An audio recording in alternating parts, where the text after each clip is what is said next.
In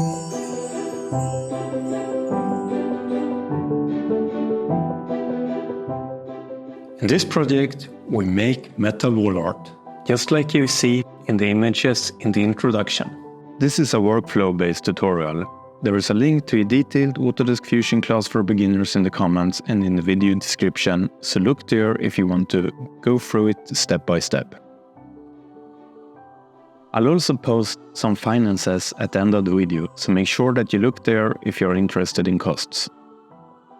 The first thing you can do after creating your sheet metal component is to insert an image into Autodesk Fusion. I use a licensed stock photo, but why not use your own handmade sketch? You probably need to resize the image you're about to trace. You can do this in Autodesk Fusion with calibrate or scale. Pro tip here. If you intend to manufacture and ship products on a regular basis, look up your delivery options. It's going to cost you, but not add much product value if your product is slightly bigger than a standardized box available in your market. You can probably use less control points than you think when you trace images with the Fit Point Spline tool. Use the handlebars to edit your splines on a regular basis. I prefer the Fit Point Spline over control point splines for detailed objects like this.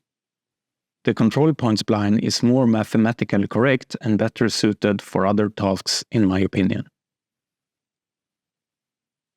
Did you know that you can jump directly from the sketch environment to extrude? Just press keyboard shortcut E and save yourself some mouse clicks. I've read many product reviews on metal wall art and people seem to request something more solid than just a spike hanger. I decided to 3D model those hangers I found online, even though I won't manufacture them. This will give you a solid idea of what your final product will look like. After 3D modeling and assembling my wall hanger components, I noticed that I had to go back and edit the splines to give the final product a better look. Use the Autodesk Fusion timeline when you need to go back in time and edit your sketch.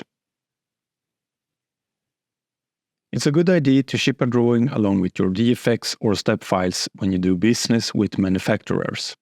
Therefore, I gave my product an appearance before I made the drawing. From my experience, it's a good idea to include measurements, scale, RAL color codes, sheet metal thickness production method, desired sheet metal, associated file name, and some guidance about quality settings. Once you have done all this, you are ready to export your DFX or step file. Just make sure that you check your file for unwanted geometry before you send it to your business partner. It's just going to cost time and cause irritation if your files are filled with unwanted geometry. And that's how easy it is to create a sheet metal wall art product with image tracing. I'll post a link in the video description to a manufacturer that I've used several times to create products like the ones you have seen in the video. You can upload your files and get an instant quote.